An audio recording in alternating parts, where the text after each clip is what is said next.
नमस्कार, मैं हूं आपके साथ अनुष्का। आइए बढ़ते हैं आज की खास खबरों की ओर। सावन भादो माह में बाबा महाकाल की निकलने वाली सवारी को लेकर उज्जैन जिला प्रशासन और पुलिस प्रशासन ने विभागीय अधिकारियों के साथ सवारी मार्ग का निरीक्षण किया। इस दौरान उन्होंने मार्ग में स्थित झज्जर मकान को चिन्हित कर निगम को हटाने के निर्देश दिए। साथ ही उन्होंने सवारी मार्ग का हाईकार्ड में बैठक कर निरीक्षण किया और सवारी देखने के लिए आने वाले श्रद्धालुओं की बेहतर व्यवस्था को बनाने के संबंधित अधिकारियों को निर्देश दिए। कलेक्टर राशन कुमार सिंह ने जानकारी देते हुए बताया कि बाबा महाकाल की सवारी में आने वाले श्रद्धालुओं को किसी भी प्रकार की परेशानी न हो, इसका विशेष ध्यान रखा जाएगा। साथ ही मार्ग को पूरी तरह से अतिक्रमण मुक्त कर बाबा महाकाल की सवारी निर्विघ्न संपन्न हो, ऐसी व्यवस्था की जाएगी। और आपको बता दें कि बाबा महाकाल के निकलने वाली श्रावण सवारी में बाहर से पुलिस बल तैनात किया जाता है ताकि श्रद्धालु सुरक्षित जगह पर खड़े होकर बाबा महाकाल की आसानी से पालकी देखकर दर्शन कर सकें। वहीं जिनमें से कुछ लोगों पर वैधानिक कार्यवाही भी की गई। सवारी में श्रद्धालुओं की भीड़ के बीच कुछ लोग चेन मोबाइल पर चोरी करने जैसी घटनाओं को भी अंजाम देते हैं। इस बार उनके लिए भी विशेष तैयारी की गई है। पुलिस की साइबर और इंटेलिजेंस टीम जगह जगह पर नजर बनाए रखेगी और संदिग्ध पाए जाने पर कार्यवाही भी करेगी। है 11 जुलाई से श्रावण महोत्सव शुरू होना है और जो हमारी सोमवार की सवारी है वो 14 जुलाई से शुरू होनी है। इस बार पूरे सावन महीने में 6 सवारियां निकलेंगी। उसी के क्रम में पूरे प्रशासन के द्वारा मार्ग का भ्रमण किया जा रहा है और हमारी तैयारियां देखी जा रही हैं। खासकर जो जर्जर भवन है उस पर हमारी जो क्या व्यवस्थाएं रहेंगी, एमपीपी के जो पोल्स हैं और जो इस तरीके के वल्नरेबल लोकेशंस हैं उसकी हमारी पूरी व्यवस्था रहेगी और कहाँ पर कैसी ड्यूटी रहेगी जिससे कि जो श्रद्धालु आएँ सवारी के दर्शन करें, पूजन करें और एक अच्छा अनुभव लेकर जाएँ। उसी के संबंध में आज हमारी ये पूरी इंस्पेक्शन है। जी बिल्कुल, जर्जर मकान हम लोग चिन्हित भी करते जा रहे हैं और रास्ते में जो कुछ अतिक्रमण है उनको भी हटवाते जा रहे हैं। बारिश का दौर शुरू होते ही उज्जैन नगर निगम की पोल खुलना शुरू हो गई है। कई कॉलोनियों में पानी भरने से रहवासियों को परेशानियों का सामना करना पड़ रहा है। इसको लेकर कई बार नगर निगम में क्षेत्रीय रहवासियों ने शिकायत भी की, पर अभी तक कोई सुनवाई नहीं हुई है। दरअसल हर वर्ष मानसून शुरू होने से पहले नगर निगम द्वारा शहर के सभी नालों की सफाई करे जाने का दावा किया जाता है, जिसको लेकर नगर निगम के सदन में बजट भी पास होता है। लेकिन हर वर्ष नगर निगम के अधिकारी मात्र खाना पूर्ति कर तिश्री कर लेते हैं और नगर निगम की सीमा के अंदर आने वाली अधिकतर कॉलोनियों में घरों में पानी भर जाता है, जिसको लेकर क्षेत्रीय रहवासियों को काफ़ी समस्या का सामना करना पड़ता है। दिखाई जा रही यह video ward number 5 Indira Nagar स्थित पानी की टंकी क्षेत्र की है, जहां पर थोड़ी सी बारिश में ही घुटनों तक पानी भर गया, जिससे आम जनता को आने जाने में काफ़ी परेशानियों का सामना करना पड़ रहा है। क्षेत्रीय रहवासी राजेश शर्मा की माने तो यह समस्या कई वर्षों से चली आ रही है और इस वर्ष तो और भी मुश्किलें बढ़ गई हैं, क्योंकि पहले यहाँ का पानी माकोड़िया आम रेलवे कॉलोनी की तरफ डाइवर्ट कर दिया जाता था, लेकिन अब वहाँ पर रेलवे द्वारा निर्माण कार्य चल रहा है, जिसको लेकर रेलवे द्वारा बाउंड्री वॉल का निर्माण कर दिया है, जिसकी वजह से पहली ही बारिश में इस क्षेत्र में घुटनों तक पानी जमा हो गया। अभी तो पूरा मानसून बाकी है। इसको लेकर जिम्मेदार अधिकारियों को ध्यान देना चाहिए। वजह किस बात की दिक्कत आ रही है यहाँ पे? ये इंदिरा नगर EWS सेक्टर पानी की टंकी के जस्ट सामने वाली गली में, मतलब ये सोचो 10 से 15 साल से यही हर सुविधा होती है और अब तो ज़्यादा होने लगता है, क्योंकि रेलवे क्वार्टर का जो बन रहा है वहाँ से उसका जब बाउंड्री वाल, इसके कारण यहाँ पे जो पानी सीधे इंदिरा नगर EWS सेक्टर में आता है और सारे घरों में भरा हुआ है। कई बार पार्षद के माध्यम से भी अवगत कराया है कि भैया ये नाला जो है साफ़ करवाते नहीं आते, यहाँ बाहर करवाते पूरा, फिर भी उन्होंने ये नाला वाला साफ़ करवाया। लेकिन जो अभी तो पूरे 3 महीने बचे हैं, पूरे सावन भादो कुआर कार्तिक तक जो पानी गिरता है तो कंटिन्यू हर रोज़, अभी तो थोड़ी सी बारिश पे इतना भरा हुआ है। यहाँ लगातार अगर 5, 7, 8 दिन तक पानी कंटिन्यू आएगा तो ये घरों के अंदर कम से कम इतना पानी रहता है और इतना नुकसान, लाखों का नुकसान होता है। कहीं टीवी, फ्रिज वगैरह, पेटी वगैरह, पलंग पेटी पे जो भी बेचारे बिस्तर सोने की जगह नहीं मिलती है। लोगों ने आपने देखा मीडिया के माध्यम से पूरे घरों में पानी भरा हुआ, निकलने के लिए रात भर लाइट भी नहीं है, लाइट की भी दिक्कत है। दूसरी बात, सांप बिच्छू वगैरह कभी निकल जाए तो मालूम नहीं पड़ता कि कब से क्या।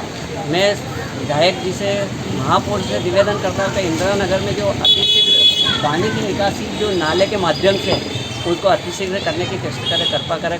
काफ़ी लोग परेशान हो रहे हैं। आपका नाम? राजेश शर्मा।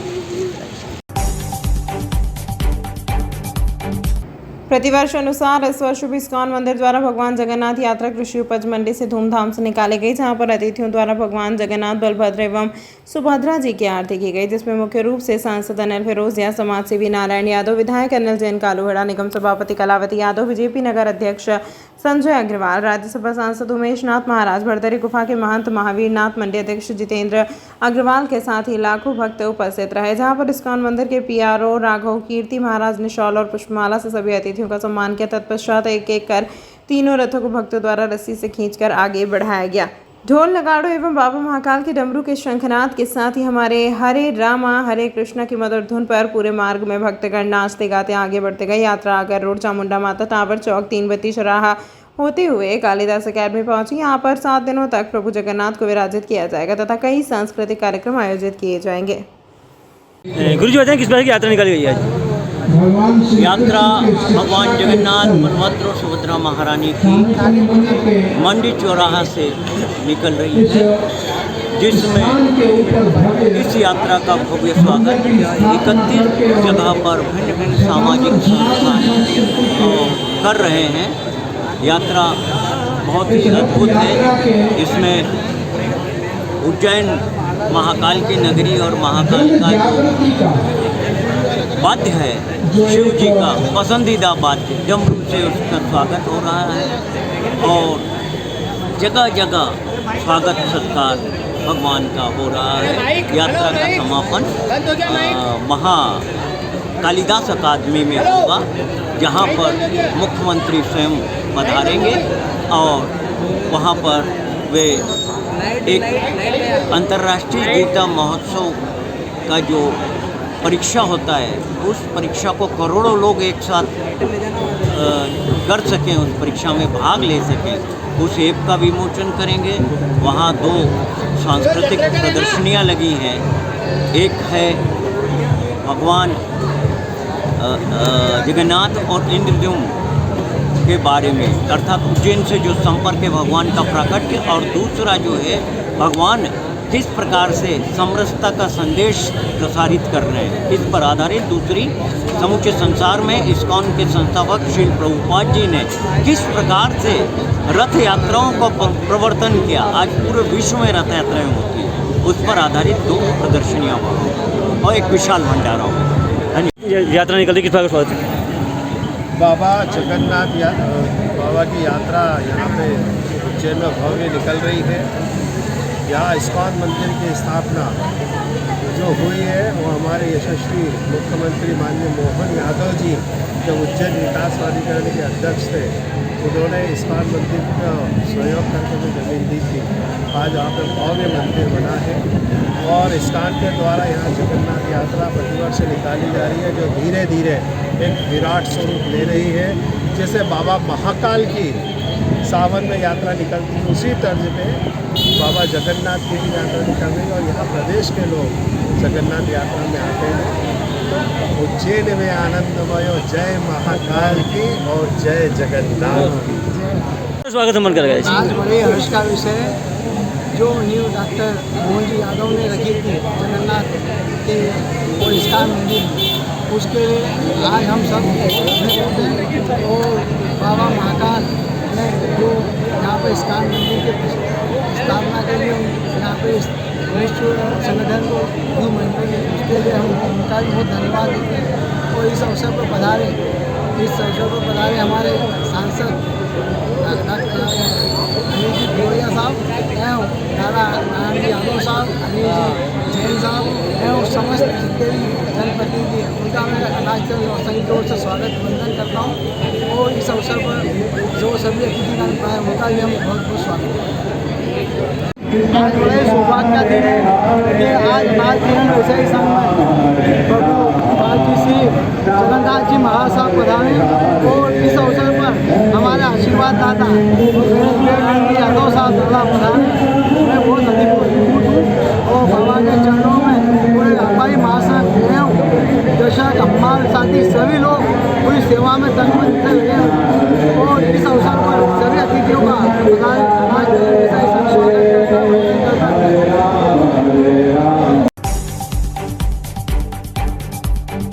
मध्य प्रदेश पुलिस के डीजीपी कैलाश मकवाना ने आज उज्जैन में पुलिस अधिकारियों की बैठक लेकर अपराधों की समीक्षा की। इस दौरान उन्होंने बातचीत में बढ़ती हुई रेप की घटनाओं के लिए बढ़ती हुई अश्लीलता और समाज की नैतिकता में आई गिरावट को जिम्मेदार ठहराया।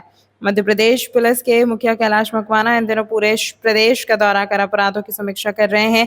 इसी सिलसिले में वे आज उज्जैन पहुंचे और पुलिस कंट्रोल रूम में उज्जैन संभाग के पुलिस अधिकारियों की बैठक लेकर अपराधों और पुलिस द्वारा की जा रही कार्यवाहियों की समीक्षा करते हुए जरूरी दिशा निर्देश अधिकारियों को दिए। बैठक में शामिल होने के बाद डीजीपी ने पुलिस कंट्रोल रूम पौधारोपण भी किया।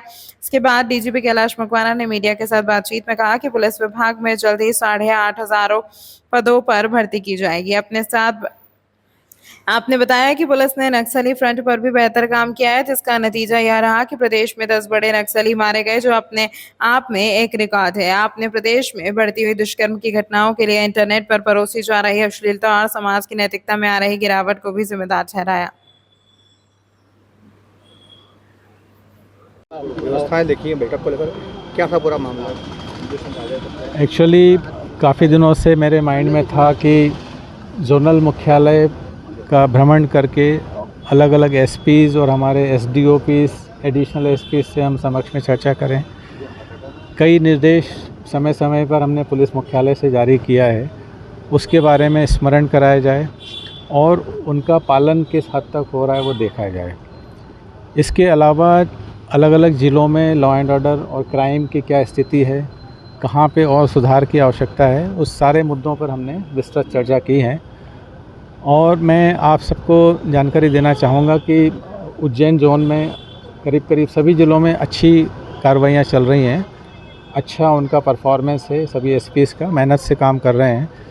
पुलिस मुख्यालय स्तर से भी पुलिस विभाग की ओर से जो भी हम उनको सपोर्ट कर सकते हैं अपने फील्ड ऑफिसर्स को, अलग अलग जैसे कि अभी पद स्वीकृति करीब 8,500 पद स्वीकृत हमने शासन से कराए हैं, जिसमें जल्दी ही भर्ती प्रारंभ होगी। इसके अलावा नक्सल फ्रंट पर बहुत अच्छी कार्रवाई हुई है, जो अभी तक पिछले 6 महीने में 10 नक्सली धराशायी किए गए। किसी भी साल में इतने नक्सली नहीं मारे गए। इसके पहले 6 एक साल में हाईएस्ट फिगर था। हॉक फोर्स में एक्स्ट्रा बल वृद्धि, एसएसयू में एक्स्ट्रा बल वृद्धि, तो अलग अलग फ्रंट पे जो भी हम कर सकते हैं पूरा प्रयास जारी है। पुलिस मुख्यालय में ई ऑफिस हमने स्टार्ट किया है, ज़िलों में भी जल्दी प्रारंभ होगा।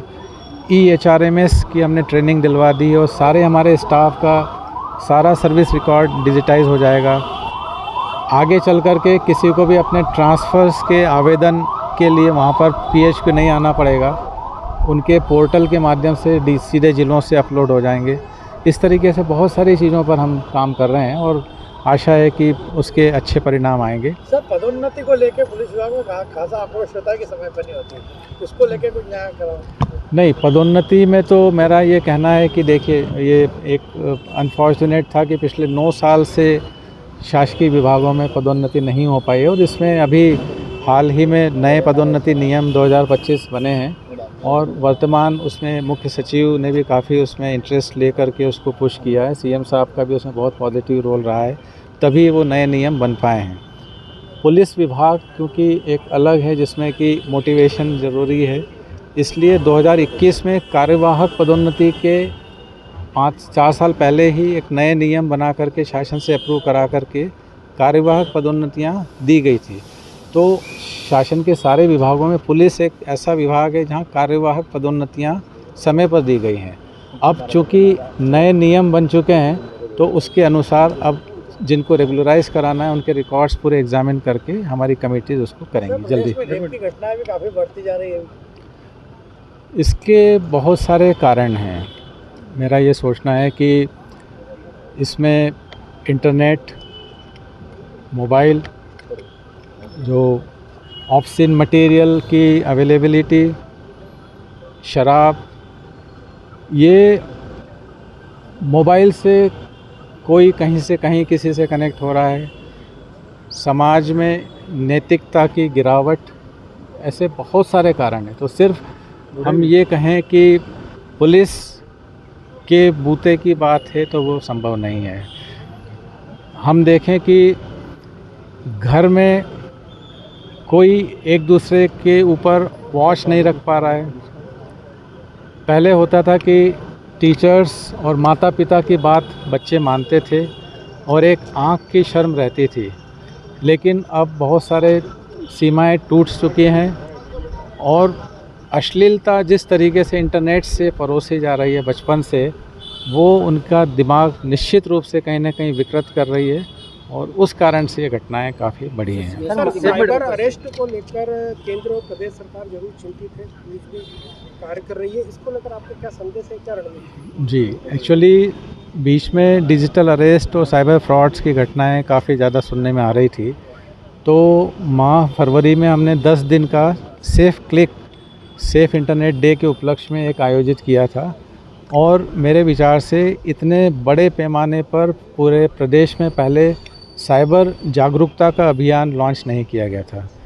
दूरस्थ ग्रामीण क्षेत्रों तक उसकी पहुंच थी और यही कारण है कि पब्लिक जागरूक हुई और कई ऐसे घटनाएं हुई जिसमें उन्होंने कोशिश की साइबर फ्रॉड करने वालों ने, किंतु पब्लिक जागरूक थी तो उन्होंने उसको एबॉर्ट कर दिया, घटना नहीं हो पाई। और अभी उसके बाद से फरवरी में हमने जब से अभियान लॉन्च किया है, ओवरऑल हमको जो है इस तरह की शिकायतें, इस तरह के फ्रॉड्स, डिजिटल अरेस्ट की तो करीब थम सी गई हैं। तो प्रयास है हमारा कि कैसे बेहतर पुलिसिंग दिलाई जाए। सर, मध्य प्रदेश के 10 शहर, तो क्या सीएम हेल्पलाइन में अपनी त्वरित कार्रवाई की जा रही है और सुनवाई भी अच्छी हो रही है, जो फरियादी हैं वो भी संतुष्ट हैं? एक्चुअली सीएम हेल्पलाइन की वो जो रैंकिंग है उसमें पुलिस विभाग का डायरेक्ट रोल एज सच नहीं है। सीएम हेल्पलाइन सीधे शासन स्तर से मॉनिटर की जाती है और उन्होंने जो भी उनका सिस्टम हो, अलग अलग कंप्लेनेंट से टेलीफोन से बात करके और उस सब के आधार पे उन्होंने वो उसमें पुलिस विभाग पीएचक्यू लेवल का कोई डायरेक्ट इंटरवेंशन नहीं है। सर, सिंहस्थ को लेकर क्या तैयारियां हैं? सिंहस्थ को लेते हुए बता दीजिए किस तरह की व्यवस्थाएं रहेंगी? जी, क्योंकि आप लगातार अब यहाँ आपका आना बना रहेगा। जी, इस सिंहस्थ में एक्चुअली मैं तो उज्जैन का ही रहने वाला हूँ बेसिकली और इधर से काफ़ी अच्छे से वाकिफ़ हूँ। 2004 में जब सिंहस्थ हुआ था तब मैं डीआईजी इंटेलिजेंस था और नोडल अधिकारी भी था सिंहस्थ का, तो उस समय से मुझे जानकारियाँ हैं कि कहाँ पे क्या सब व्यवस्था होना चाहिए। हालांकि अब इतने साल में पहले से काफ़ी अधिक व्हीकल्स के नंबर बढ़े हैं और जिसको कहते हैं रिलीजियस टूरिज़्म, उसकी संख्या बढ़ी। जैसे प्रयागराज में हमने देखा कि बहुत अधिक संख्या में भीड़ आई है सब जगहों से, तो निश्चित रूप से व्यवस्था भी उसी मुताबिक करना आवश्यक है। इसमें मुख्यालय स्तर से हम जो भी, पहले मैं पुलिस हाउसिंग कॉरपोरेशन में था, तो जो भी यहाँ की डिमांड्स थी इंफ्रास्ट्रक्चर भवन से संबंधित, वो हमने उसी समय पुलिस हाउसिंग कॉरपोरेशन से करीब 1 साल पहले ही हमने सारे प्रोजेक्ट्स बना करके पूरी डिटेल रिपोर्ट बना करके। इस अंक में फिलहाल इतना ही। अगले अंक में आपसे फिर होगी मुलाकात, तब तक के लिए नमस्कार।